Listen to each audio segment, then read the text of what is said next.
Bom dia a todos e todas, né? Mais um encontro do Instituto Terapêuticos Canábicos, no grupo de estudos, aberto a todas as pessoas, né? Esses encontros ficam disponibilizados no YouTube, né? Apenas a aula da pessoa convidada, né? Da professora convidada, e as discussões são editadas, né? E ficam disponibilizadas apenas para pessoas associadas. Hoje mais um dia aqui, né, com a incrível doutora Mariane, né, doutora Mariane Ventura, que é médica, né, formada pela Universidade Federal da Bahia, especialista em medicina da família e comunidade, pós-graduada em medicina da dor, cannabis medicinal e fitoterapia, mestranda em gestão social pela UFBA, né, com 6 anos de experiência em medicina integrativa e fitoterapia, oferece atendimento presencial em Salvador e telemedicina para todo o Brasil, focando no tratamento de patologias diversas e na promoção do bem-estar. Seja bem-vinda, doutora Mariane, é um prazer ter você aqui mais uma vez, né? Queremos ouvir um pouquinho aí esse conteúdo maravilhoso que você tem para trazer. Bom dia para quem não falei, a todos, todas. Agradeço muito o convite, fico super feliz, inclusive na flexibilização da data, né? Peço até desculpas que antes ficou numa data e depois acabou tendo uma mudança por conta de um choque na minha agenda que eu não percebi. Eu conversei, vocês foram sempre super acolhedores e abertos para essas mudanças, então agradeço muito. Agradeço também a quem está aqui nesse sábado de manhã, que eu sei que é difícil estar, né, durante o sábado, depois de uma semana corrida, cada um com suas questões de vida, né, mas eu fico muito agraciada, feliz de vocês estarem aqui presentes, me ouvindo, e quem quiser participar durante a aula, não sei se normalmente vocês fazem a dinâmica de participar no final, se tiver alguma pergunta durante a aula, não tem problema de interromper, não, tá? Então, sintam-se à vontade, se quiser tirar uma dúvida, de falar de alguma experiência também, durante a aula ou anotar para o final, eu vejo que as duas dinâmicas podem funcionar bem, tá? Então, hoje eu fui convidada para ministrar uma aula sobre acolhimento na prática canábica, construindo pontes terapêuticas. Deixa eu passar aqui. Pronto. Então, como o Jean também já me apresentou, eu sou Mariane, eu sou médica, eu sou com especialidade, sou médica de família e comunidade, tenho algumas pós-graduações em cannabis, medicina da dor e fitoterapia, estou fazendo mestrado agora em gestão social, trabalho com prescrição de cannabis e fitoterapia também há 6 anos, e também trabalho com palestras, com aulas, também já fui TEDx Speaker, moro em Salvador, mas trabalho também por telemedicina, então atendo pessoas do Brasil inteiro. Tem algumas redes sociais, então quem quiser acompanhar, Instagram, o YouTube também, que eu estou novamente retornando, então estou fazendo alguns conteúdos bem interessantes, o TikTok. Aí tem um QR Code que vocês vão encontrar tudo, tanto essas minhas redes sociais, quanto algumas coisas que eu já participei, matérias, palestras e tudo mais. Então, tem meio que minha vida na rede social e em eventos e palestras. Então, quem tiver interesse pode também escanear no celular esse QR Code. Deixa eu passar aqui. E a primeira questão que eu queria trazer para vocês é sobre o que significa acolher. Porque quando a gente ouve esse nome acolher, a gente pensa na questão da prática enquanto profissional de saúde. Eu não sei, assim, eu imagino que aqui no curso tem pessoas diversas, tem tanto pessoas que são profissionais de saúde, fisioterapeutas, enfermeiros, médicos, enfim, que têm alguma formação oficial em alguma prática de saúde, ou terapeutas também, né, integrativos em outras práticas, assim como pessoas interessadas no tema, pessoas que trabalham em movimentos sociais, em associações. Então, eu imagino que o público desse curso é bem diverso. Eu vou tentar, na minha fala, não ficar só na coisa do profissional de saúde, da prática do profissional, mas, de certa forma, a gente está falando de saúde, quando a gente está falando de cannabis, independente, mesmo sem você ter uma formação, digamos assim, uma graduação, tudo mais na área de saúde, no nosso cotidiano, nós praticamos saúde, nós cuidamos das pessoas, na própria prática em relação à cannabis, né? A gente acaba cuidando das pessoas, mesmo que eu não tenha uma formação, muitas vezes eu tenho um familiar que faz o tratamento, eu oriento alguém que eu conheço, tem alguém que pergunta para mim, porque sabe que eu sou envolvido no movimento, vem tirar dúvidas. Então, de certa forma, a gente atua como acolhimento o tempo todo. Acolhimento está naquela pessoa que, por exemplo, numa equipe multidisciplinar, aquela pessoa que começa a primeira conversa, por exemplo, uma pessoa busca um tratamento com cannabis. Então, muitas vezes, aquela pessoa que seria, entre aspas, uma pessoa que trabalha na recepção, nesse acolhimento inicial, também acolhimento, antes mesmo de chegar numa consulta, né, com um profissional de saúde, é acolhimento também. Então, são pontos da gente estar atento, tá? Então, o acolhimento é importante a gente entender que, assim, muitas vezes na saúde se fala muito da questão da triagem, tem aquela imagem daquela cadeia em relação a você chega numa unidade de saúde, num posto, no hospital e tudo mais, vai ter aquele atendente que vai perguntar os seus dados, pedir qual é a sua queixa, mais ou menos ter uma noção, e triar você em verde, amarelo e vermelho, certo? Só que acolhimento não é isso exatamente, tá? Não que isso não faça parte, considerando o contexto de uma unidade de saúde, ter também essa triagem junto. Mas além dessa triagem mais burocrática, o acolhimento ele envolve uma escuta qualificada. Então, é importante, inclusive, existem ferramentas, porque as pessoas muitas vezes tratam o acolhimento como se fosse uma coisa de personalidade, do jeito da pessoa. Não, tem estratégias também, porque entenda que você vai lidar com uma gama de pessoas diferentes. Eu, por exemplo, lido com pessoas, né, eu atendendo, né, como uma pessoa que atende diretamente os pacientes, eu lido com pessoas que vivem coisas que eu nunca vivi na minha vida. Por exemplo, bom dia, Jonas. Eu lido com pessoas, por exemplo, que vêm de realidades que eu não conheço, de lugares do Brasil que eu não conheço, pessoas que, por exemplo, trazem queixas de coisas que eu nunca vivenciei na minha vida. Então, essa é a vida do profissional de saúde. A gente lida com várias questões, mas a gente tem que ter um olhar acolhedor e empático. Por exemplo, ontem eu estava atendendo um paciente que ele estava me falando de toda uma questão de crise financeira que gerou uma piora significativa da parte de saúde mental dele. Ele veio me trazer as questões todas que aconteceram, que tinha a ver principalmente com questão patrimonial. Eu não sei da vida dele, não sei até que ponto, assim, as questões da outra pessoa, que era ex-companheira dele e tudo mais, mas ele me trouxe o sofrimento dele. E eu tentei acolher naquele momento, independente de tomar partido dele estar certo, da outra pessoa estar certa, mas acolher o que ele estava passando. Eu nunca passei por isso, por exemplo. Eu nunca fui casada, nunca passei por briga patrimonial, mas são coisas que a gente treina esse olhar, treina essa escuta para acolher a pessoa da melhor forma, tá?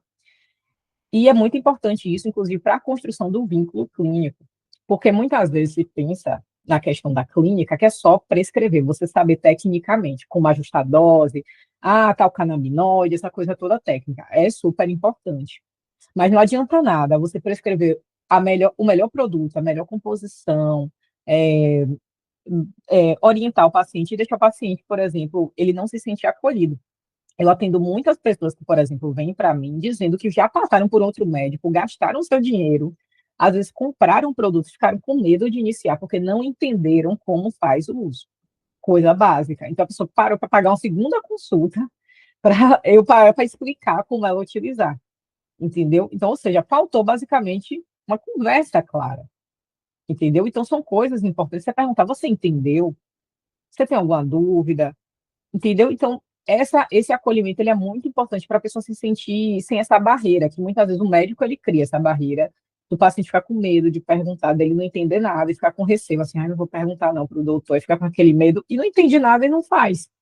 Ainda mais com o cannabis, que é uma coisa nova para muitas pessoas. Então, as pessoas não têm dúvidas, é natural.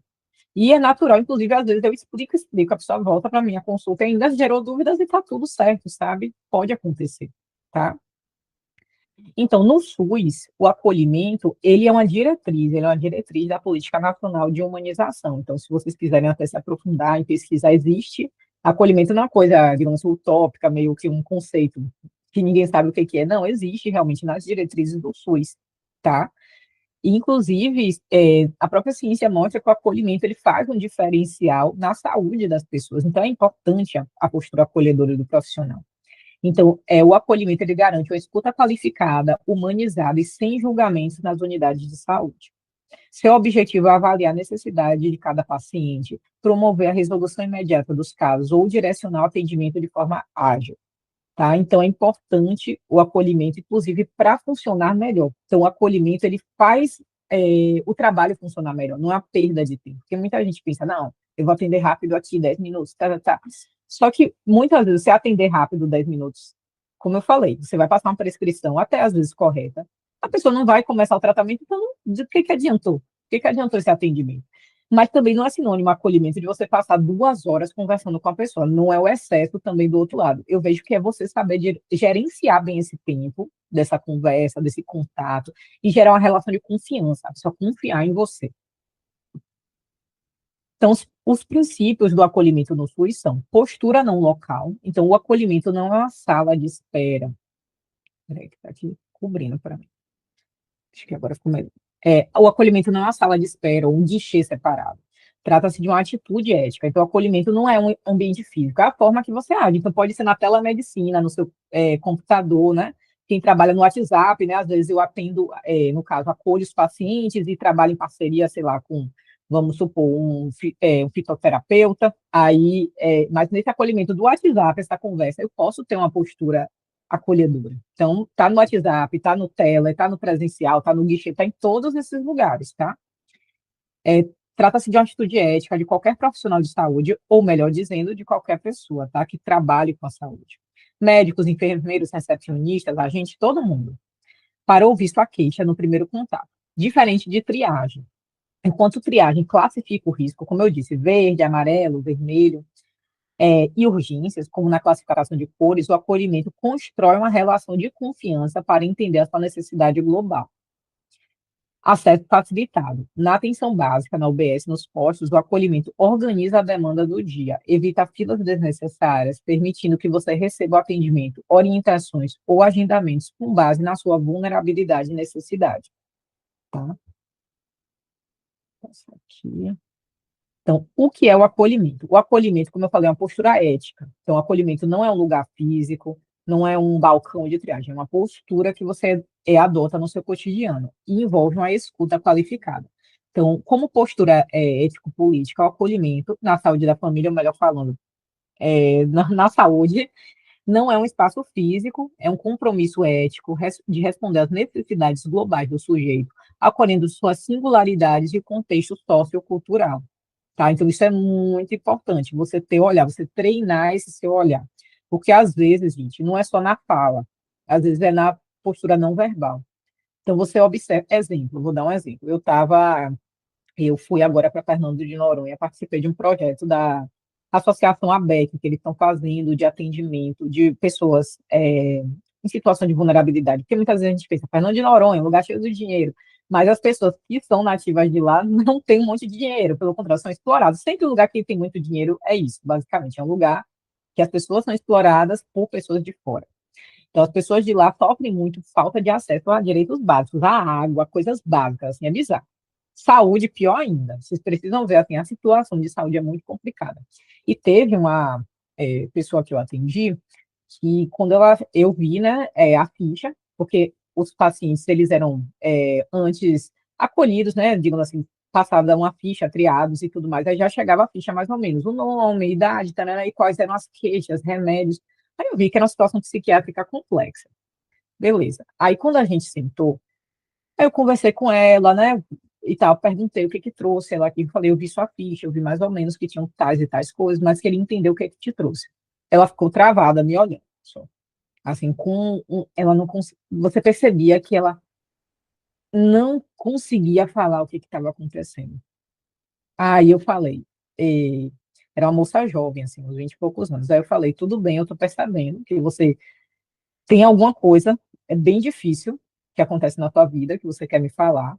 Você não me conhece, é a primeira vez que a gente está conversando. Então, tem alguma forma que eu possa te ajudar você conseguir falar sobre isso?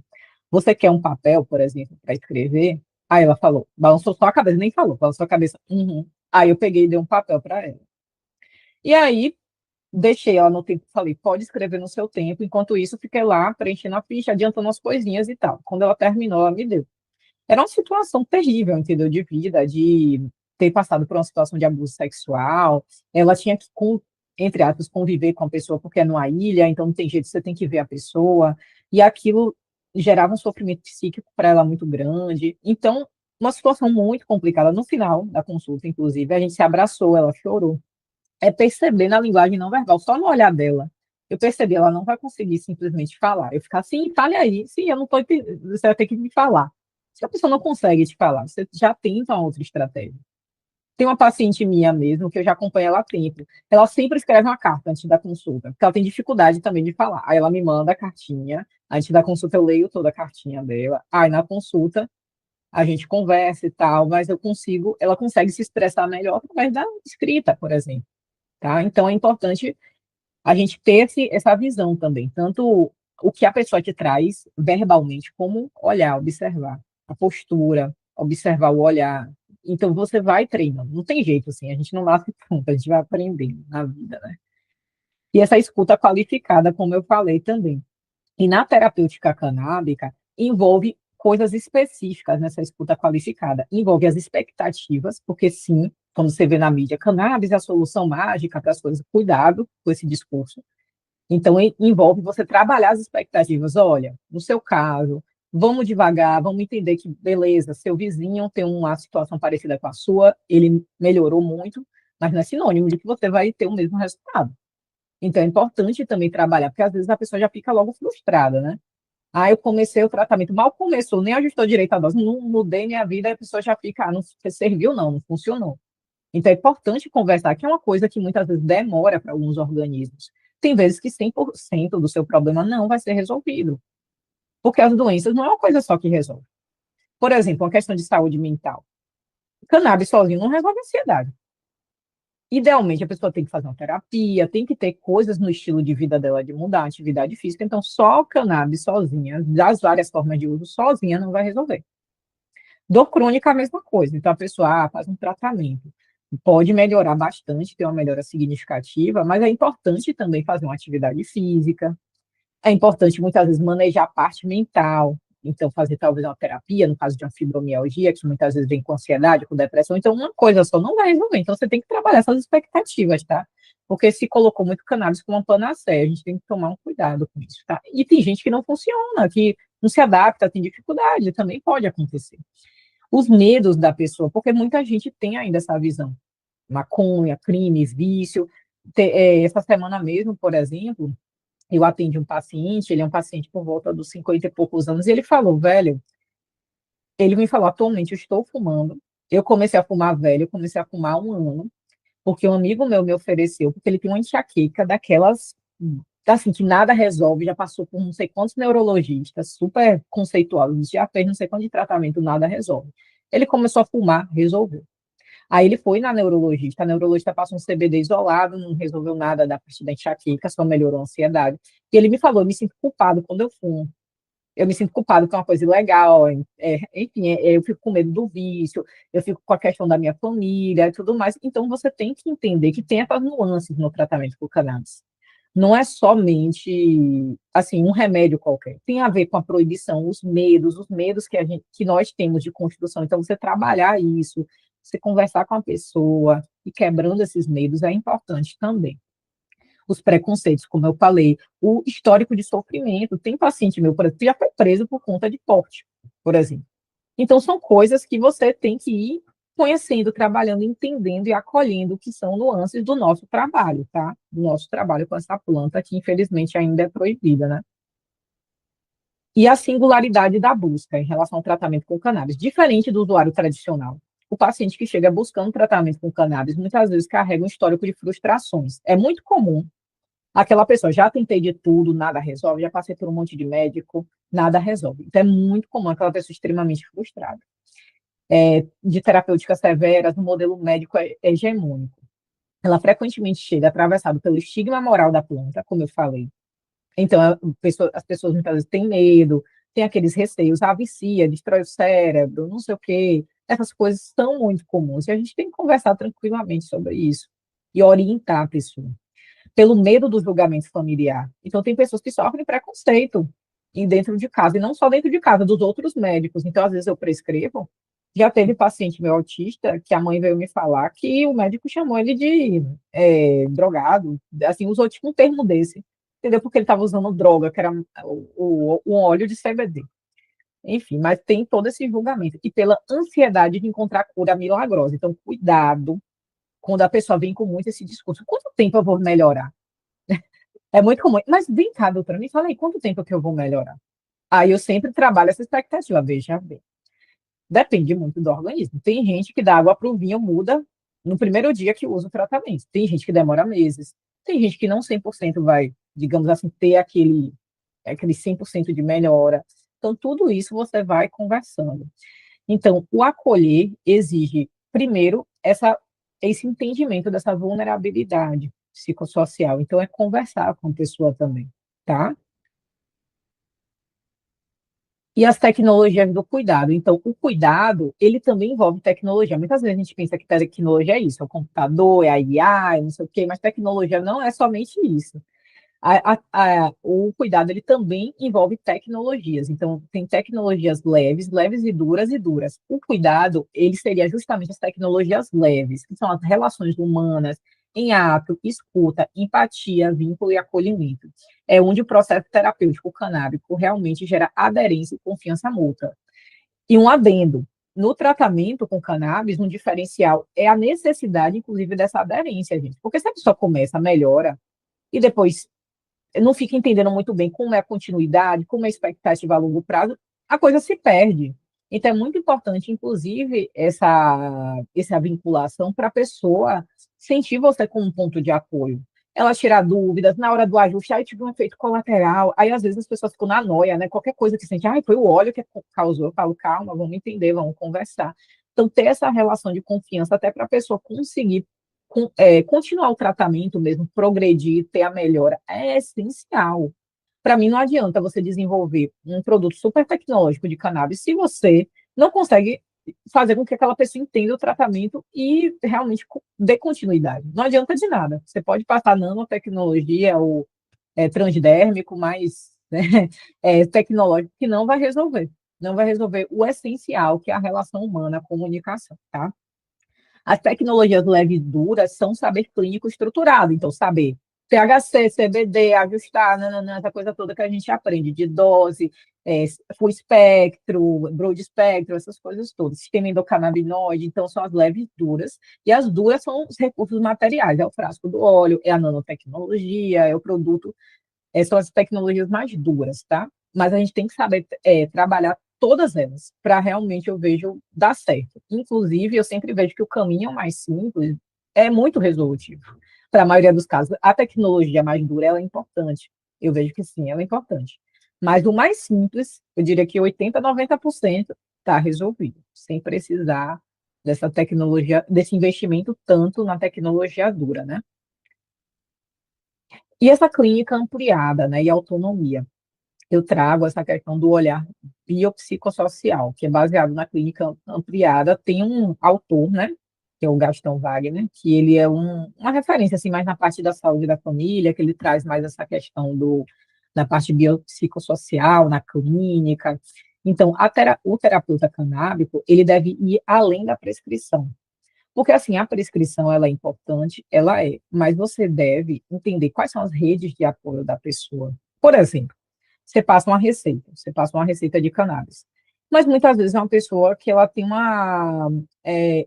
um idoso, é uma pessoa que tem, às vezes, também uma questão mesmo educacional. Então, é importante você chamar outra pessoa. Muitas vezes acontece em algumas consultas que, às vezes, só estou eu e a pessoa. Aí eu percebo que a pessoa tem uma dificuldade no entendimento. Eu pergunto, quem é que mora com você também? Chame fulano de tal, você consegue chamar aí? Pronto, chame. Aí eu pego, explico tudo para outra pessoa para justamente você chamar a rede de apoio. Porque muitas vezes há uma dificuldade da compreensão do tratamento, porque é muita novidade, é muita coisa, a pessoa fica com dúvida. Então, muitas vezes, você chamar uma outra pessoa, um outro familiar, é importante. No caso, por exemplo, principalmente de idosos, de crianças, tem que ser a pessoa que, digamos assim, reside com aquela pessoa, que vai participar, às vezes, chamar aquele cuidador. Então, por exemplo, idoso, tem muito idoso que ele é acamado. Então, às vezes, o familiar, ele participa do cuidado, mas quem realmente dá o remédio é a cuidadora que ele paga. Então, fala com a cuidadora, chama a cuidadora. Na próxima consulta, chame ela. Se não conseguiu nessa consulta, na próxima, converse diretamente com quem é que dá o remédio. Porque não adianta você conversar com o familiar, aí depois a cuidadora não entendeu, aí faz errado, aí o familiar até fala, ela tá dando errado, mas às vezes ela não entendeu, então não adianta, sabe? Então chame essa rede de apoio para perto. As dinâmicas de moradia também são importantes. Então, você entender o que acontece se a pessoa mora, se a pessoa mora na favela, se a pessoa mora num lugar, digamos assim, mais nobre, no interior. Então, entender toda a dinâmica dela de moradia também é importante, até em relação à acessibilidade ao tratamento. E também a história pessoal daquele indivíduo, porque, como eu disse, a história pessoal tem muito a ver com adoecimento. Por exemplo, como eu falei, o paciente que eu atendi ontem, ele podia me falar só os sintomas. Estou com ansiedade, estou tendo crise de pânico, parei no hospital, tanana. Mas aí a gente conversou todo, por que está acontecendo isso? Aí ele me falou, porque ele teve essa questão dessa briga judicial e que gerou uma crise de pânico quando ele recebeu a intimação do juiz. Ele não tinha isso, começou a ter, parou no hospital, está parando toda semana. Aí você começa a entender. Inclusive, você começa a entender as dinâmicas de vida do indivíduo. Por exemplo, uma coisa muito comum é o trabalho adoecer a gente. E muitas vezes o trabalho, você não tem como, não, larga o trabalho, sai do trabalho. É tão simples assim, não é, né, gente? A gente precisa pagar a conta. Então, muitas vezes a pessoa está ali no dia a dia adoecida por aquela dinâmica de trabalho. E, digamos assim, você vai começar um tratamento com cannabis, vai chegar até esse ponto aqui. Mas a origem do seu problema está sendo realmente essa dinâmica sua de trabalho. Então, o que eu estou te dando é uma ferramenta para você ficar melhor no seu cotidiano, para você se fortalecer, para você ficar bem, mas entenda que a origem está ali, vai continuar ali te cutucando. Então, você vai continuar tendo picos de ansiedade. Aí, nesse momento, você pode fazer um ajuste do seu tratamento, ou você pode recorrer a alguma coisa que seja um SOS, né? Como, por exemplo, no caso do tratamento com cannabis, muitas vezes se mantém com óleo e pode-se usar um SOS a flor. O SOS pode ser aumentar a dose do óleo naquele momento que sente um pouquinho de ansiedade. Então, a pessoa se autorregular. Isso é autonomia. E isso é maravilhoso, inclusive. Porque, assim, chega um ponto que quando o tratamento ele está equilibrado, então, por exemplo, a gente começou o tratamento, ajustou a dose, chegou na dose, digamos assim, equilibrada para aquele indivíduo, que a gente viu que a pessoa teve a melhor resposta, tem um ponto que a pessoa tem que ter uma autonomia para, inclusive, autorregular seu tratamento. Então, se sentir mais ansioso, que pode acontecer na vida, gente. A gente está ali bem, mas aí teve um problema, o dia foi horrível.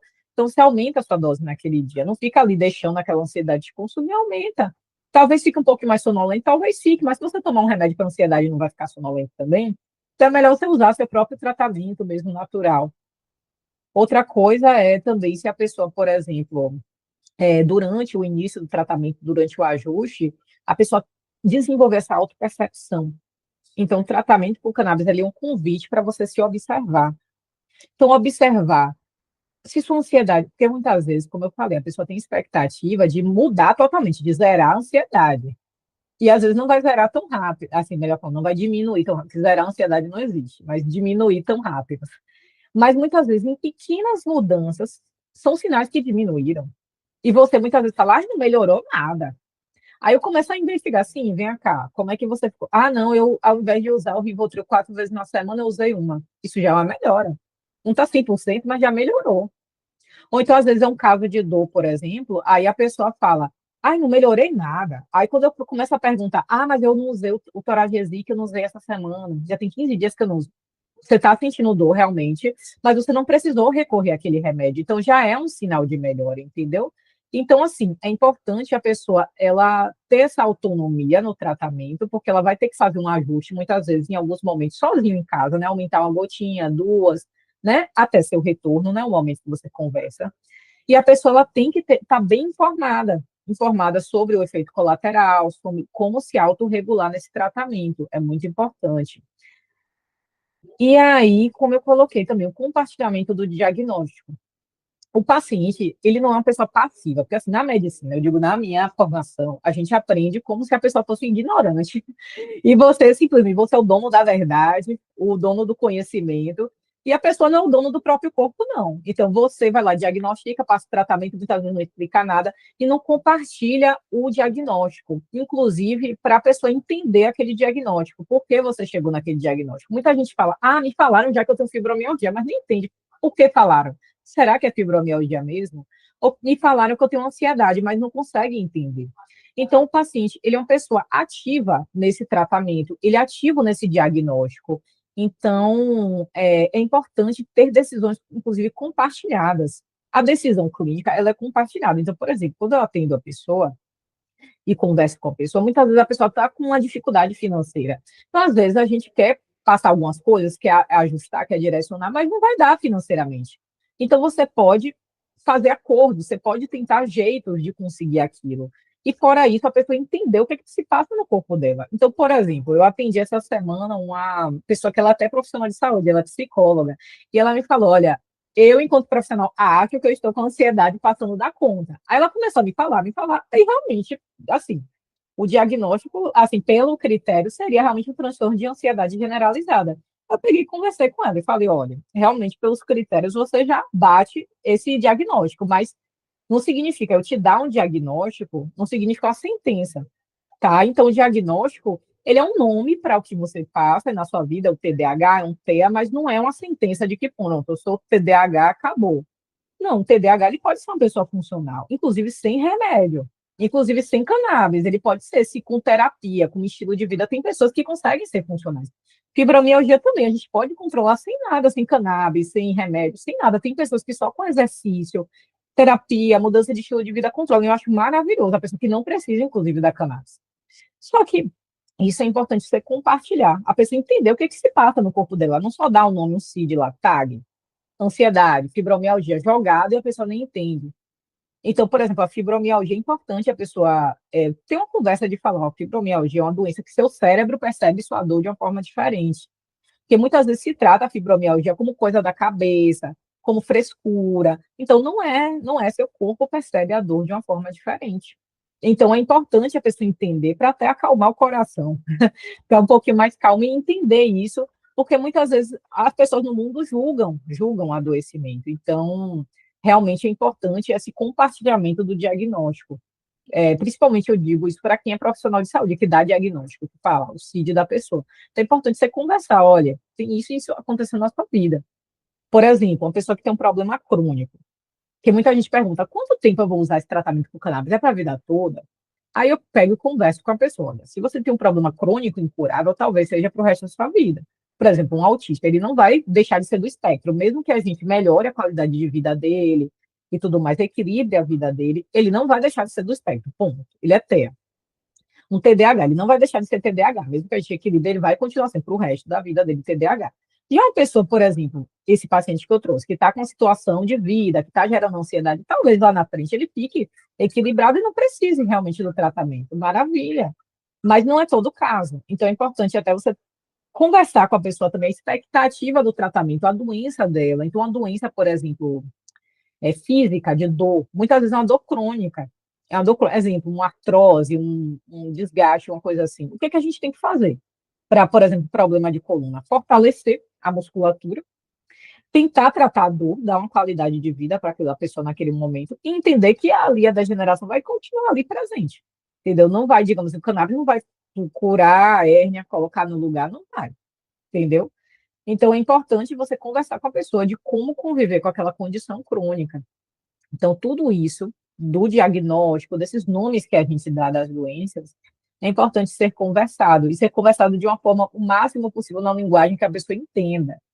Porque muitas vezes a gente usa o técnico, né, a linguagem muito técnica, a pessoa não entende nada. Então, conversa com a pessoa, isso é muito importante, das pessoas entenderem o que está se passando em mim, no meu corpo, que tratamento você está me propondo e por quê. É importante, e as pessoas estão cada vez mais informadas, às vezes da forma errada, mas estão cada vez, é o Google, é a IA, as pessoas pesquisam, gente. Quando a pessoa não tem pesquisa, ele fica lá, sem entender, tá? E o foco no sujeito, não na doença. A gente entender que é o seguinte, a gente trata pessoas, a gente não trata doença, tá? A pessoa está vivendo um adoecimento, então fulano de tal tem uma fibromialgia, mas fulano de tal não é a fibromialgia, então a fibromialgia faz parte da vida daquela pessoa. Mas por que isso é importante da gente entender que é o sujeito? Porque você tem que entender as nuances dele. Exata, exatamente, Jonas. É um tratamento humanizado individual, porque você tem que entender as nuances daquele indivíduo. Então, não dá para você falar, por exemplo, Eu vejo que muitos guias médicos, eles pegam e botam a fibromialgia, já começa com tal dose de cannabis, tarará, já fica botando. Gente, eu acho aquilo tão. Eu tenho casos graves que usam doses baixíssimas e a pessoa fica ótima. Então, assim, sabe, o tratamento com cannabis é muito individualizado. E não só o com cannabis, o tratamento em saúde deve ser individualizado. Eu acho que a cannabis, ela, de certa forma, inclusive, ela reforça isso, a importância da gente ter tratamento individualizado. Na saúde, a gente aprendeu muito a generalizar tudo. Então, as doses são padronizadas, os tratamentos, você tem lá o guia, pá, pá. Só que a gente trata pessoas. Claro que eu acho que é importante em algumas questões ter uma padronização, sim. Mas lembrar sempre que são indivíduos. Então, o objetivo principal do acolhimento é devolver a autonomia. Às vezes, a gente não vai chegar na cura. Então, é importante você conversar com a pessoa. Às vezes, você vai ter que conviver com isso pro resto da sua vida. Eu sei que é triste, né? Que as pessoas querem, eu quero me livrar dos remédios, eu quero curar isso daqui. Eu sei que é muito triste você conviver com a doença crônica, mas às vezes a gente não vai chegar na cura. Mas a qualidade de vida é o mais importante. É o mais importante. É o mais importante na sua vida atual, você conseguir trabalhar, conseguir ter uma vida feliz, conseguir dormir bem, é o básico que a gente merece. Então, mitigando esse sofrimento e reinserindo ativamente sua própria rotina diária, que é essa clínica ampliada, tá? E o acolhimento na prática, ele envolve o seguinte, ele envolve uma escuta desarmada, então é validar a dor da pessoa, desmistificar preconceitos, alinhar expectativas reais quanto ao tempo de resposta do organismo, como eu falei. Então, o tratamento com cannabis é muito importante isso. É muito importante você escutar aquela pessoa, entender as queixas daquela pessoa, você desmistificar os preconceitos, então você trabalhar esses preconceitos, porque é isso. A gente pensa que muitas vezes quem busca o tratamento são pessoas que usam, já fumam, já têm uma mente mais, como é que eu posso dizer, é, realmente já tem um entendimento maior, já tem menos preconceitos, mas não, tem pessoas com muitos preconceitos, que foram criadas num ambiente de muito preconceito. E muitas vezes, inclusive, a gente tem que ajustar nossa linguagem. Isso foi uma coisa até que eu estava falando essa semana. Para algumas pessoas, eu tenho que usar os nomes cannabis medicinal, canabidiol, eu tenho que começar com isso para depois eu avançar no discurso. Porque se eu já chego assim, não, porque maconha tem que liberar, legalizar para todo mundo pode ter acesso, pode fumar, fumar é terapêutico. Se você chegar com esse discurso para algumas pessoas, a pessoa vai pegar e vai falar, meu Deus, essa pessoa é maluca e tchau, não vai nem te dar ouvidos. A percepção que eu tenho é que a gente tem que fazer como se fosse descascando uma cebola. Então, a gente identifica quem é aquele sujeito. Exemplo, às vezes é um idoso que ele foi criado num lar com muito preconceito. Por exemplo, maconha na favela é mal vista. Maconha na favela é mal vista. Muitas as pessoas na favela, elas entendem a maconha como, sim, porta de entrada, porque elas convivem diariamente com a violência, elas vivem diariamente com as dificuldades e a guerra às drogas diretamente impactando na vida daquelas pessoas, ouvindo tiro, tendo restrição de entrar no seu bairro, entrando polícia, né? Então, eles vivem no dia a dia. Aí chega, às vezes, uma pessoa que vive num lugar que não vive com nada disso, mas que é uma pessoa que é antiproibicionista, estuda, não sei o quê e tal. Aí chega e vem com esse discurso. Para uma pessoa que vive diariamente isso, por exemplo, a pessoa ela não vai te ouvir. Então, às vezes, é melhor você começar com um discurso um pouquinho mais inicial, sim, usando essas palavras, como eu falei, CBD, cannabis medicinal, para depois você avançar. Olha, é uma planta, você está vendo que é uma planta? Então, é dessa mesma planta que as pessoas usam, por exemplo, também fumam, é dessa mesma planta que a gente obtém o tratamento.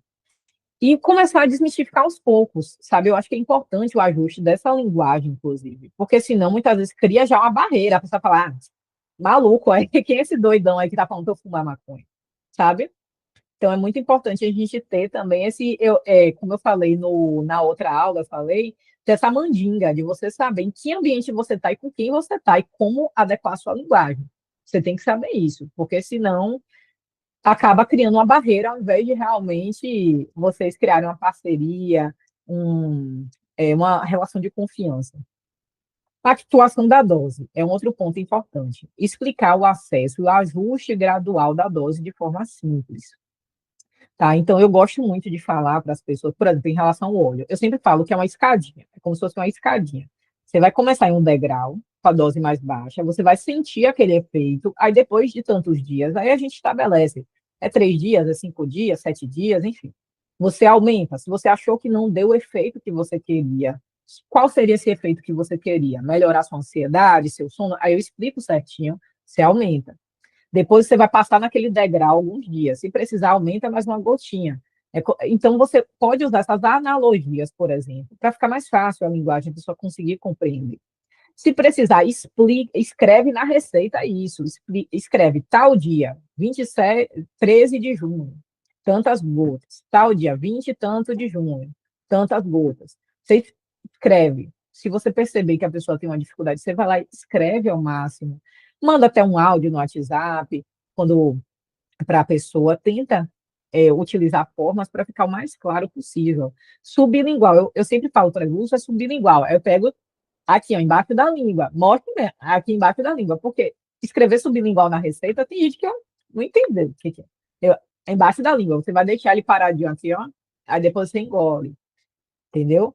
Então é importante você explicar claramente, usar esses recursos também não verbais que eu falo. É o desenho, é você desenhar uma escadinha e mostrar, por exemplo. Tem paciente, quando eu atendo presencial, né, que eu desenho a escadinha e mostro apontar, mostrar aqui, ó, aqui o conta-gota, se você tem algum frasquinho, por exemplo, aqui, ó, o conta-gotas, a gotinha, você mostrar esses recursos visuais que faz a pessoa também entender melhor.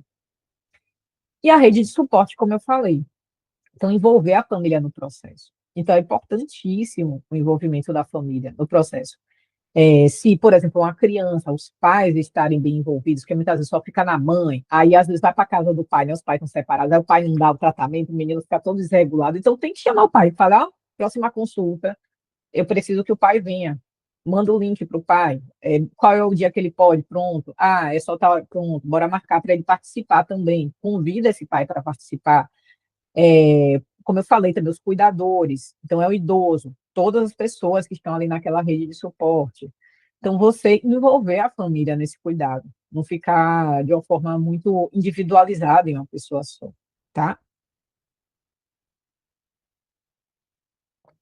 Passar aqui, ai meu Deus. Pronto. Aí eu vou trazer um conceito que eu acho legal, que é um conceito que se usa no SUS e que eu acho que vocês podem aplicar, se fizer sentido para vocês, a prática de vocês, que é o PTS, que é o Projeto Terapêutico Singular. Ele basicamente funciona da seguinte forma: ele é um plano de cuidado individualizado. Geralmente a gente usa muito o PTS em caso complexo. Porque, assim, a realidade do SUS é sobrecarga, você tem que atender um monte de gente, muitas vezes o município coloca que você tem que atender a cada 20 minutos, essas coisas assim. Então, muitas vezes você não consegue aquele atendimento maravilhoso, aquele acompanhamento, não tem tempo para olhar o prontuário da pessoa, revisar o caso todo. Então, o PTS é uma estratégia muito utilizada para casos complexos. No caso, por exemplo, meu, que eu atendo, tenho, né, minha clínica, então o tempo que eu quero e tudo mais, eu que gerencio o meu tempo, fica muito mais fácil ter PTS para todo mundo. Mas no caso de uma realidade do SUS, uma realidade um pouco mais complexa, você tenta eleger aquelas pessoas que realmente você vê que está tendo uma dificuldade. Então, o PTS, ele envolve o diagnóstico, que é aquela coisa mais orgânica da consulta e tudo mais, é a pactuação. Então, é importante você fazer pactos com a pessoa. Olha, no retorno a gente vai fazer isso, isso e isso, tarefinha de casa, combinado? Então, você vai ter lá, aumentar a dose do seu óleo até no máximo tanto, você vai fazer tal exame, você vai tentar, à noite, fazer uma higiene do sono, vamos começar assim.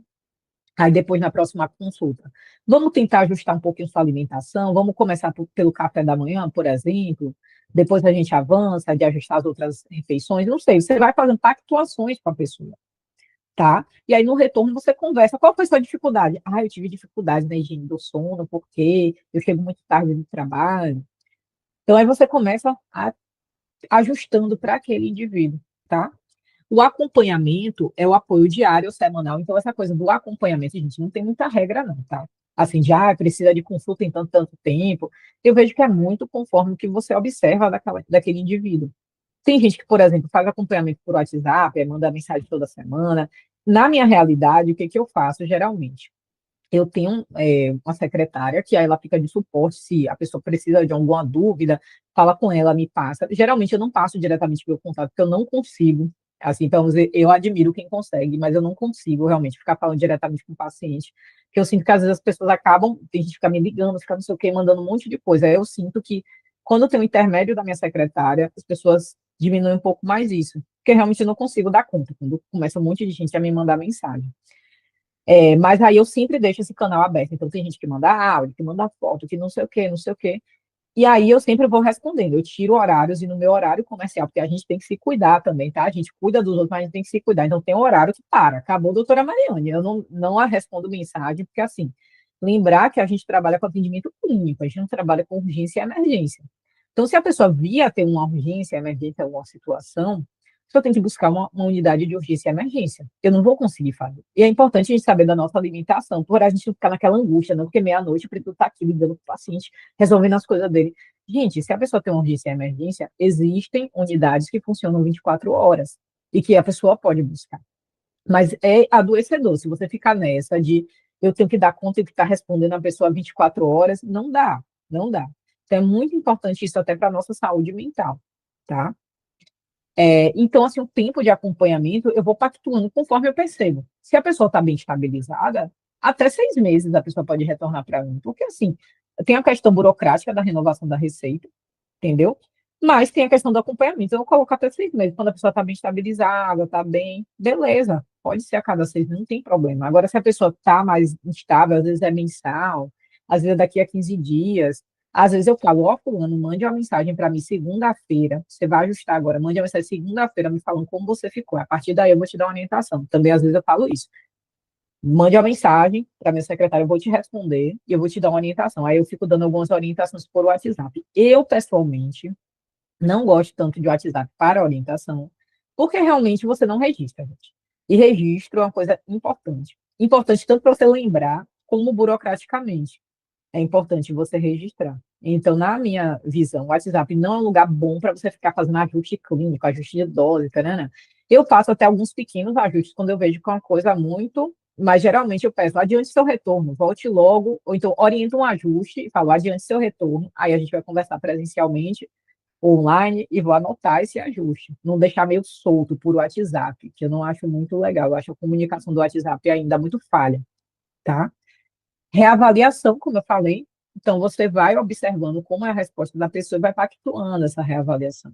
Tá? Pode ser mensal, como eu disse, pode até ser 6 meses, até 3 meses. Enquanto médica, às vezes tem outras questões fora cannabis. Às vezes é exame, às vezes tem paciente meu que, por exemplo, eu atendo e a pessoa está com uma questão, exemplo, de diabetes, colesterol, aí eu ajusto a medicação. Aí tem que voltar em 3 meses para a gente pedir o exame, olhar como é que está o remédio, se o remédio está funcionando ou não. Então, às vezes, nem a cannabis, que é o motivo do retorno, é outra coisa lá, clínica, tá? Mas isso você vai vendo conforme o acompanhamento individual. Não tem uma resposta assim de bolo, receita de bolo do que fazer do acompanhamento, do tempo, da temporalidade, é muito conforme as demandas daquele indivíduo. Por isso que é um PTS, um projeto terapêutico singular, então é aquele indivíduo, tá? E o vínculo como tecnologia, que é uma coisa que eu quero trazer novamente, que é aquilo que eu falei sobre a tecnologia leve. Então, a vinculação é uma tecnologia, gente. Parar de achar que tecnologia é só IA, é só robô, tarará. Tecnologia também é vínculo e a gente vem perdendo cada vez mais. A gente está desaprendendo a conversar, desaprendendo a olhar no olho, a observar a outra pessoa. A gente está desaprendendo. As gerações atuais, pior ainda, com essa coisa da tecnologia. Ao mesmo tempo que aproxima, que eu consigo atender uma pessoa, sei lá, num lugar que eu nunca vou visitar do Brasil na minha vida, ao mesmo tempo cria essa distância. Inclusive, durante a consulta tele, por exemplo, é importante você ter até esse olhar para não ficar com essa coisa da distância. Então, você tentar desenvolver essa coisa de ter uma proximidade mesmo com a tela. Tenta conversar com a pessoa, às vezes fazer uma brincadeira, ter essa vinculação, sabe? Tem pacientes meus que às vezes eu atendo mais de um familiar, eu pergunto como é que tá fulano. Eu sempre anoto, porque, gente, minha mente, eu esqueço as coisas. Então, eu anoto fulano de tal, irmão de não sei o quê, eu anoto as coisas. E aí, às vezes, eu pergunto como é que tá tal pessoa, que eu sei que o irmão dele é atendido. Ah, tá tudo bem, pronto. Ou então, às vezes, uma mãe, que tem uma mãe mesmo, que os 2 filhos são autistas.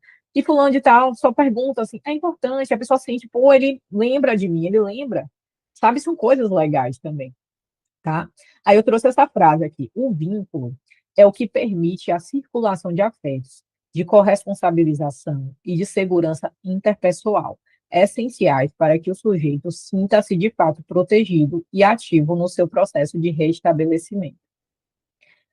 Uma palavra assim que eu acho muito importante é a corresponsabilização. Por quê? Porque o tratamento não é só você mandar, a pessoa pega e obedece. Não, é uma corresponsabilização. Então, é importante a autonomia nesse ajuste do tratamento, nesse perceber como é que você está se sentindo, porque é para você o tratamento, não é para mim, é para você. Então, você tem que observar como você está melhorando, quanto você queria melhorar, é você que tem que observar. E a corresponsabilização. Por exemplo, às vezes eu passo o tratamento de uma forma, a pessoa faz de uma forma toda bagunçada. Então, entender, pô, o que que aconteceu? Não é você chegar, pô, aí, ó, você fez tudo errado, eu falei que você tinha que usar 2 vezes ao dia. Não, você conversa, o que que aconteceu? Então, às vezes, a pessoa me fala, pô, é porque eu saio muito cedo do trabalho, eu não tomo café, acabo esquecendo esse negócio depois do café da manhã, eu acabo esquecendo. Dá para fazer no almoço? Dá, pronto. Então, bora mudar para aquela pessoa. Você conversa assim, sem essa coisa de tipo, por exemplo, tem muito médico antigo, principalmente. Ah, mas você não faz certo, por isso que não está dando certo aí, porque você não está fazendo certo. Ao invés disso, conversa e entender que é isso. Tem pessoas que às vezes vão ter uma tratativa, às vezes de ter uma dificuldade mesmo de manter o tratamento de uma forma certinha. Porque é isso, né, gente? Às vezes é um TDAH, às vezes a pessoa não tem suporte familiar. Então, às vezes, vai ser a limitação também daquele indivíduo. Vai chegar assim, ele vai fazer o tratamento, mas meio bagunçado ali, e você vai tentando da forma que dá e ter calma no seu coração, paz e tranquilidade, que a gente não a gente não resolve o problema de todo mundo, não, gente. Então, às vezes, vai chegar no limite e vai ser aquilo dali, paz e tranquilidade, tá? Dê o seu máximo, mas respeitando, entendendo que você vai ter um limite. Porque na casa da pessoa, a pessoa faz o que ela quer. Se ela não quiser usar, ela não vai usar e ponto. Acabou. Entendeu? Então, tenha paz no seu coração, porque às vezes vem aquela angústia do profissional de saúde de, ai, mas eu quero fazer ele ficar usando, fica fora. A pessoa faz o que ela quer. E é isso, tá? E como é que seria uma estrutura de acompanhamento? Assim, eu coloquei algumas dimensões desse cuidado que eu acho importantes, que eu falei na aula, é só reforçando um pouquinho, né? Que seria esse foco no atendimento. Então, por exemplo, se a gente pensar no modelo ambulatorial, comparando o ambulatorial com o acolhimento canábico, aquele ambulatorial tradicional, você vai no médico, o médico te receita, tchau. É focado só na queixa com dor. Então, tá com dor, remédio, tchau.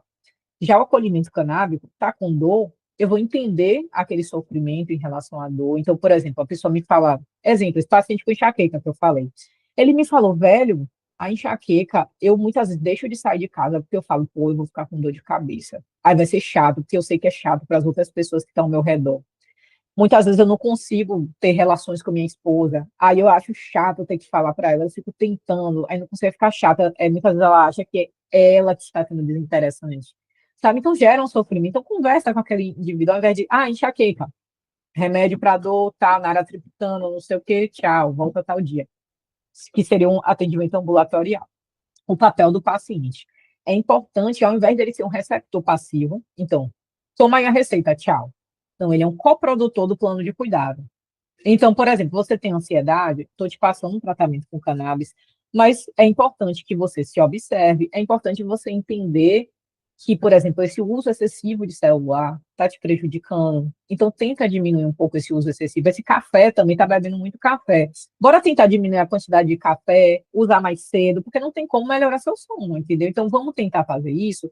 Só que você que tem que fazer, não sou eu que vou na sua casa pegar e regular sua xícara de café.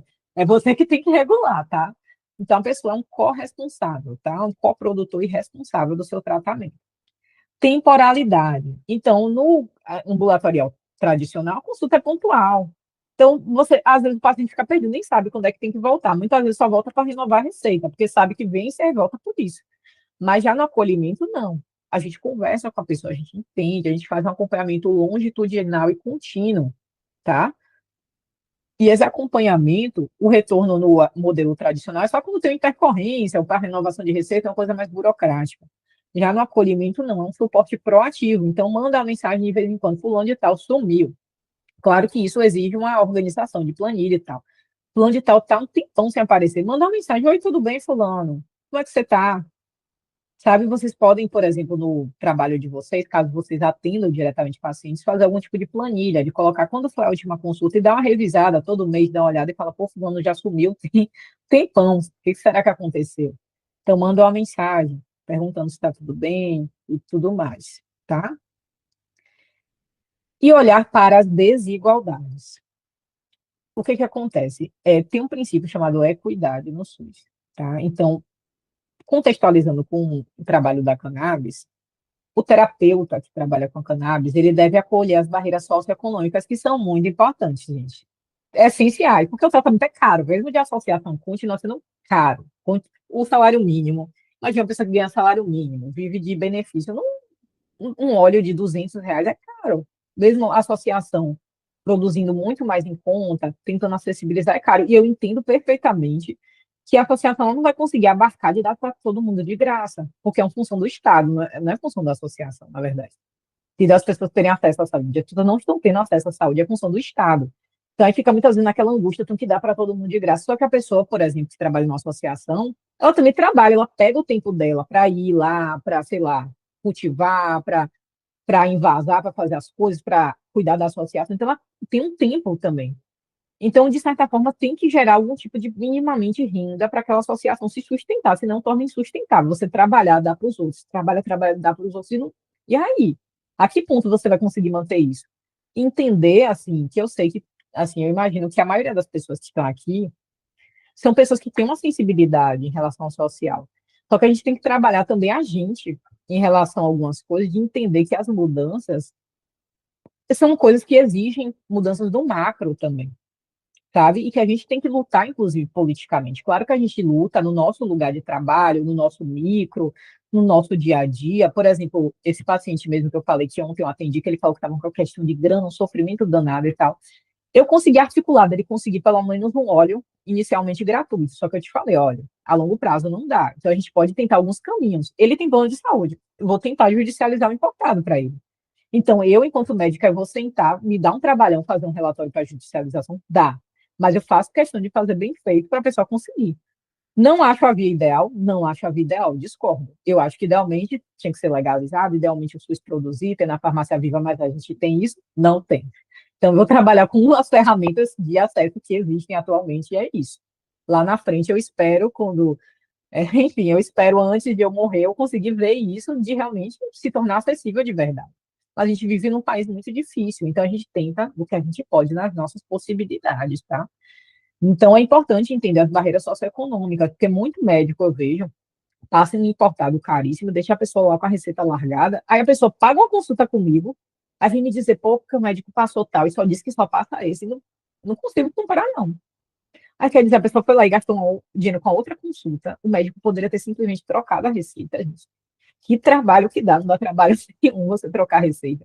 E sempre deixar esse caminho aberto para a pessoa, inclusive, enquanto quem prescreve, né? Às vezes você indica uma associação, a pessoa fala, pô, eu achei caro e tal. Você tenta dar duas, três opções, tenta ver se consegue alguma mais próxima, às vezes, da cidade dele, que é o frete vai ficar mais barato. Essas coisas vai tentando trabalhar, sabe? E também entender, de instrumentalizar a pessoa entender seus direitos. Eu acho que é um papel importante da gente. Então, você chegar e conversar, ó, assim, você tem direito pela justiça, tentar conseguir pelo SUS, tentar pelo plano de saúde. Como eu te disse, eu não acho ideal, mas é o que a gente tem. O habeas corpus, você pode tentar um habeas corpus. Então, falar mesmo dos direitos que a pessoa pode ter. Então, isso são pontos importantes também, que a gente tem que ter, de orientação, dos caminhos da judicialização, dos caminhos do cultivo legal. Então, parar para conversar com a pessoa, como é que funciona o habeas corpus? Basicamente, você tem que fazer isso, isso e isso, passo a passo, é isso, isso e isso. Aí tem pessoas que, por exemplo, têm condições que dificilmente vai conseguir um habeas corpus. Você fala, velho, você pode até tentar, mas eu acho que vai ser um gasto. Tem pacientes mesmo que eu falo, acho que vai ser um gasto de dinheiro e você não vai conseguir, porque é isso. Cannabis não é só tratamento de doença, é qualidade de vida. Só que para o juiz, o problema é o seu, entendeu? O juiz quer ver CID, quer ver doença, quer ver a pessoa mais, assim, sofrida do mundo para ele poder liberar um habeas corpus. Então, qualidade de vida não se torna um critério que a justiça vai entender como é importante para o tratamento. E é isso, entendeu? Então, é importante você ter essa conversa mesmo, assim, esse papo real, com base na sua experiência, conversar com a pessoa sobre os direitos dela, que isso é muito importante, instrumentalizar as pessoas. E também falar sobre, por exemplo, um outro direito é a descriminalização que a gente tem na teoria. Então, o porte, muita gente fica na dúvida, quanto é que eu posso portar, o que, é que eu posso fazer, não, não, não, essas coisas, sabe? Você conversar também com a pessoa. É seu direito, tal e tal coisa. No caso, se a pessoa compra com associação, importado, é importante você andar, né, com os documentos, é importante realmente você evitar transportar, ficar andando na rua, eu acho importante, mas caso você vai, tenta andar assim, assado, seu discurso é esse. Se chegar uma autoridade policial no aeroporto, qual é o seu discurso? É esse, tá? E aí eu vou trazer, eu até coloquei o tempo aqui, foi uma entrevista que eu dei, que é um programa chamado Transconectados, que é da Terra, né? E aí, justamente, eu falo dessa coisa da tecnologia, do cuidado. Eu vou colocar esse trechinho aqui para vocês, peraí, Da que é no minuto, eu até anotei aqui, 10:12.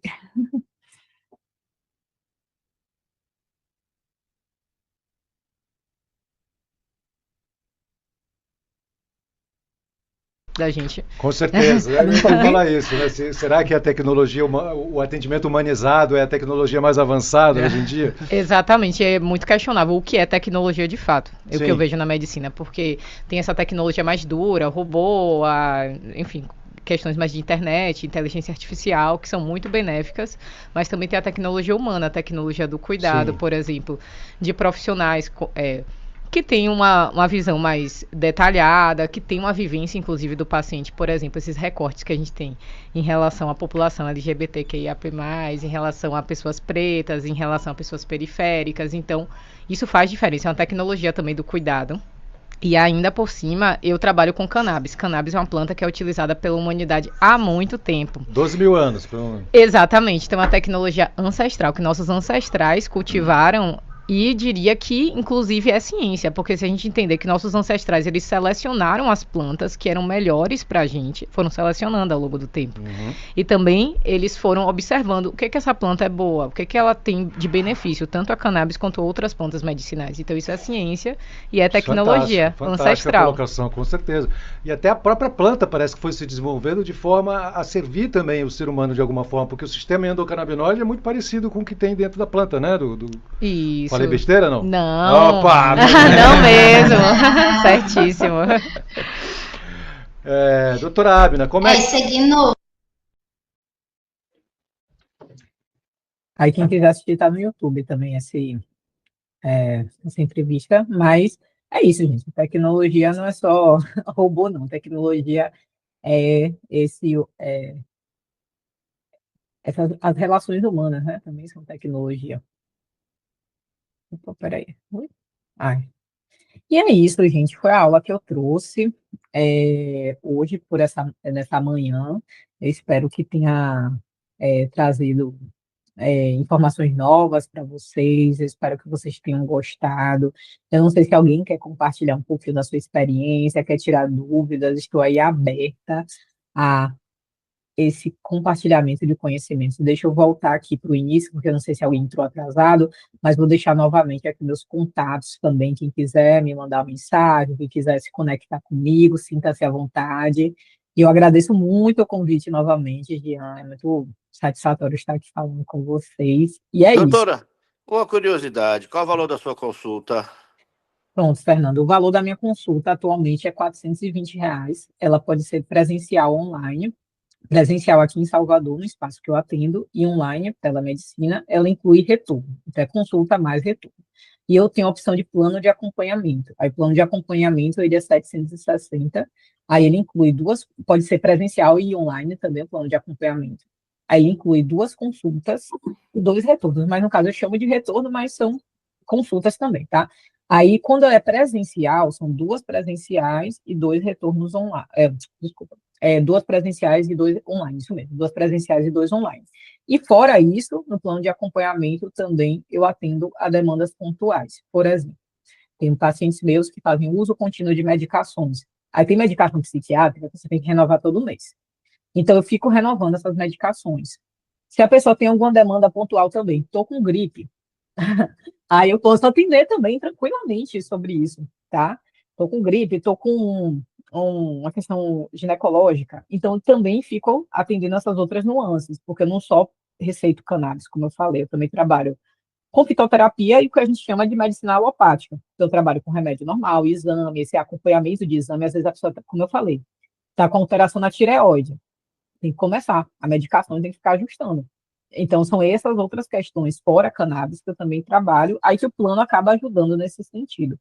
E, claro, pode parcelar, pode pagar à vista, também tem algumas opções de atendimento, e tem o atendimento social também que eu faço, que esse é o valor cheio minha consulta. O atendimento social, eu cobro 250. O atendimento social, ele inclui consulta e retorno, tem que ser online, porque realmente o presencial, para mim, financeiramente, eu não vou conseguir abarcar, que eu pago o espaço que eu atendo, então eu não consigo fazer esse valor pagando o espaço e meu deslocamento. E aí, nesse atendimento, que é o social, ele inclui também consulta e retorno, também pode ser parcelado, e também da mesma forma, mesmo tempo de consulta, coisas normais, tudo da mesma forma, tá?